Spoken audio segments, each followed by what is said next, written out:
नमस्कार। आज हम राजा विक्रमादित्य के महल को विजिट करने जा रहे हैं। यह हरिसिद्धि माता का मंदिर है। आज हम उज्जैन, जिसे अवंतिका कहा जाता था, उज्जैन के जो सम्राट है राजा विक्रमादित्य, उनके महल का विजिट करने जा रहे हैं। चलिए। देश नु चलो, देश नु चलो, देश नु चलो, देश नु चलो, देश मांगता है। महाकालेश्वर मंदिर भी जाता है। अभी हम श्रीमान हाथी जी के दर्शन करेंगे।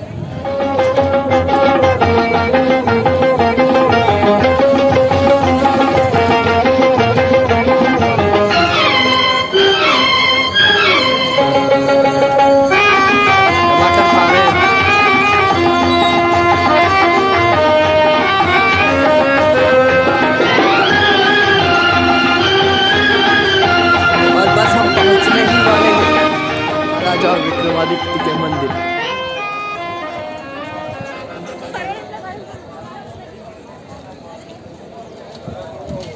एंट्री गेट है। Now we are entering.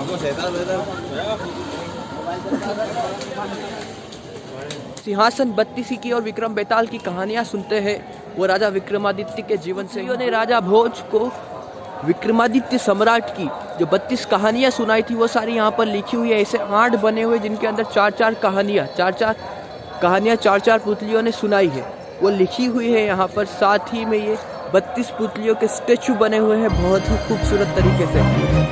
First statue, पहली पुतली जया।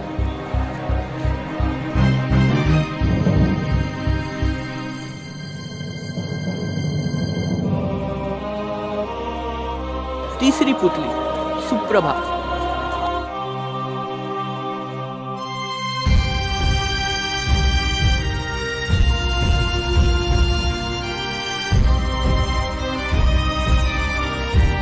और यहाँ पर बहुत ही खूबसूरत आर्ट भी है, कलाकृति भी है। बहुत ही खूबसूरत तरीकों से चीज़ों को बनाया गया है। कुछ चीज़ें मैं आपको दिखाऊंगा। चौथी पुतली है।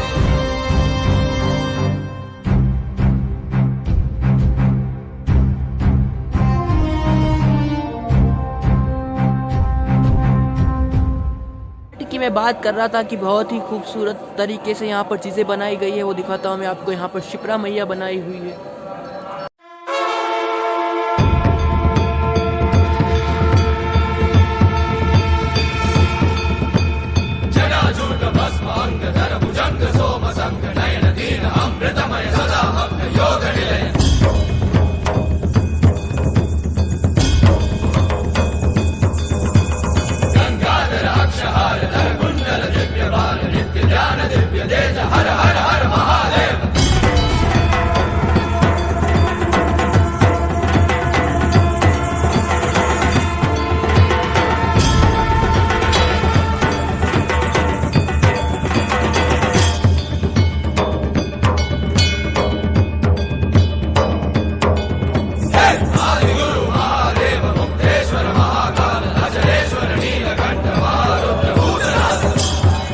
मत्स्य Kumar.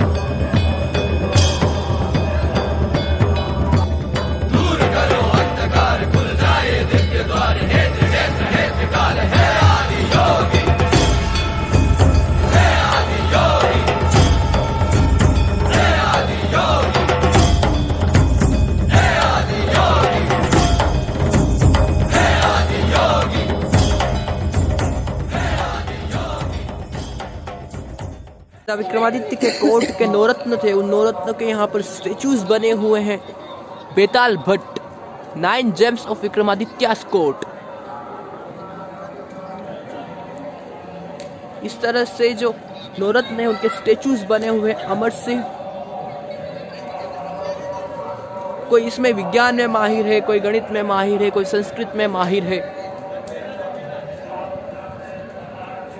Dhanvantari, 9 gems of Vikramaditya's court. इन्हें आयुर्वेद का ज्ञाता माना जाता है। और जो हम धनतेरस मनाते हैं, वाकई में वो धन्वंतरी वो हेल्थ के लिए है, लेकिन हमने उसको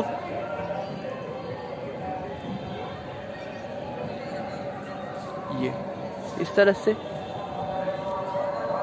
ये है राजा विक्रमादित्य का सिंहासन का स्टेचू।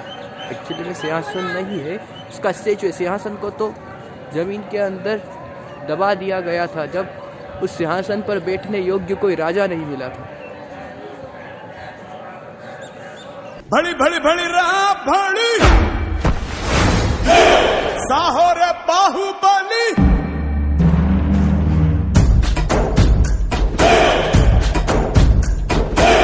भड़ी भड़ी भड़ी रहा भड़ी साहो रे बाहुबली जय हारदनी के पट्टाली पट्टाली गगनाले छत्र पट्टाली। नमस्कारम। यहाँ पर मैंने आपको सारी जगह दिखाई। अब मैंने जो भी जानकारी इकट्ठा करी है वो मैं आपके साथ शेयर करता हूँ। तो कली काल के 3000 साल बाद 101 ईसा पूर्व में राजा विक्रमादित्य का जन्म हुआ था। राजा विक्रमादित्य के जो भाई थे भर्तहरि, उन्होंने युवा अवस्था में संन्यास धारण कर लिया था। उसके बाद राजा विक्रमादित्य जो थे वो सम्राट बने थे। उसके पहले यहाँ पर शणक जो कि विदेशी लोग थे, उन्होंने आक्रमण किया था और यहाँ पर पश्चिम में और हर जगह पर उन्होंने कब्जा कर लिया था। हर जगह उनका शासन चलने लग गया था। तो राजा विक्रमादित्य ने अपनी सेना तैयार करी। सबसे पहले सेना छोटी पड़ी, उसके बाद उन्होंने मंदिरों के अंदर लोगों को इकट्ठा किया, अपनी एक सेना बनाई। उसके बाद सिंहस्थ के टाइम पर उन्होंने उज्जैन के जो अलग अलग गांव थे, उन गांवों के अंदर मंदिरों के अंदर उस अपनी सेना को ब्राह्मण के रूप में रखा। और जैसे ही सिंहस्थ खत्म हुआ, सिंहस्थ का जो स्नान खत्म हुआ, उसके बाद उन्होंने आक्रमण कर दिया और यहाँ पर विजय हासिल करी और फिर वो सम्राट बने। उसी के बाद जो विक्रम संवत होता है वो शुरू हुआ। अब राजा विक्रमादित्य की जो कुल देवी थी वो माता हरिसिद्धि थी। तो राजा विक्रमादित्य गुजरात गए और माता हरिसिद्धि से निवेदन किया, प्रार्थना की कि हे माता, आप मेरी न्याय में मदद करने के लिए आप मेरे साथ उज्जैन आइए, जिसे अवंतिका कहा जाता है। उज्जैन को पहले अवंतिका कहा जाता था, उज्जैनी। वहाँ पर आप आइए और मेरे को न्याय में मदद कीजिएगा। तो हरिसिद्धि माता गुजरात से उनके साथ यहाँ उज्जैन आए और माता ने कहा था कि जहाँ पर भी मेरे पैरों की शनकार है वो रुक जाए, तुम वहाँ पर मेरी स्थापना कर देना। तो यह जो मैंने आपको दिखाया था विक्रमादित्य का मंदिर, उसी से थोड़ी सी दूर यहाँ पर माता हरिसिद्धि का मंदिर है। हरिसिद्धि माता का मंदिर ऊर्जावान है। वहाँ पर मैंने जाकर दर्शन किए। अंदर स्टॉक वीडियोस वगैरह फोटोज़ वगैरह नहीं क्लिक कर सकते, तो मैंने मंदिर के कुछ स्टॉक फुटेजेस वगैरह लिए जो मैं आपको यहाँ पर अभी दिखा रहा हूँ।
राजा विक्रमादित्य ज्ञानी थे, न्यायशील थे, दयालु थे, बहुत ही हम्बल थे और वो एक अच्छे नेता थे। उनको बहुत अच्छे तरीके से नेतृत्व करते आता था।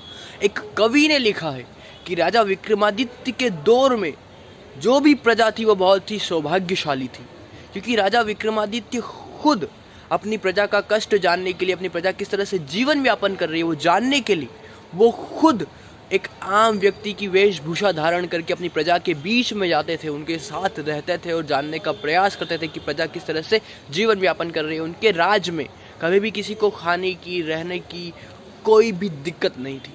और राजा विक्रमादित्य ने आज हम देखते हैं कि जो पाकिस्तान है, अफगानिस्तान है, भूटान है, बांग्लादेश है, नेपाल, चाइना, श्रीलंका और हमारा हिंदुस्तान और ऐसे ही कई देशों में उन्होंने राज किया था। इसीलिए उन्हें चक्रवर्ती सम्राट का दर्जा दिया गया है, जिसने लगभग पूरी दुनिया के ऊपर राज किया हो।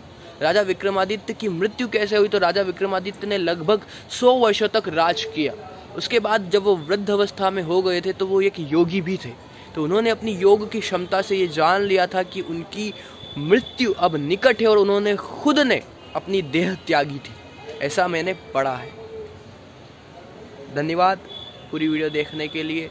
वीडियो अच्छी लगी होगी आपको, लाइक करिए, कमेंट करके बताइए। वीडियो के अंदर कहीं कुछ मैंने गलत बता दिया हो तो भी आप कमेंट करिएगा, क्योंकि मैंने भी जानकारी इकट्ठा करी है जितना मुझे पता चला है, जहाँ भी जिन भी सोर्सेज से मैंने आपके साथ शेयर किया। लाइक कीजिए, कमेंट करके बताइए और चैनल पर पहली बार आए हैं तो सब्सक्राइब कर लीजिएगा।